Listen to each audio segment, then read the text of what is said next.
Hi guys, may bago na namang galaan dito sa Iloilo guys. Ito ay ang dating Iloilo Central Market.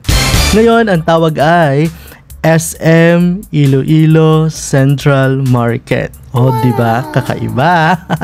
So guys, ito yung mall dito sa Iloilo Central Market. Ngayon ay SM Central Market. Sa kabilang side nito guys ay ang Wet Market at ito naman ay yung SM talaga. Saan ka dyan? SM nasa Central Market na.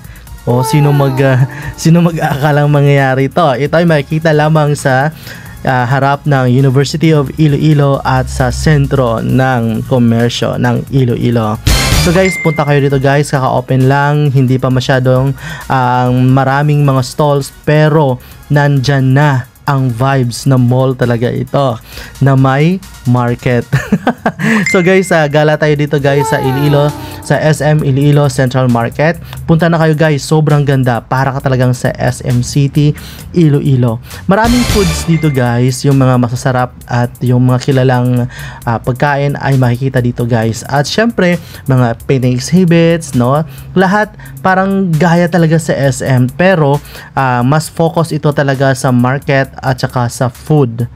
Masarap dito guys. Punta na kayo dito guys. Kung gaano kalamig ang SM City, ganun din kalamig dito guys.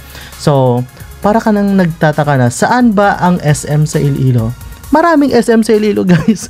Kahit saan ka pumunta, maraming SM. At ito na yung bago, Iloilo or SM Iloilo Central Market. O di ba? SM na SM talaga guys. Tingnan nyo. Di din ka pa makadto, lagaw na di sa SM Iloilo Central Market.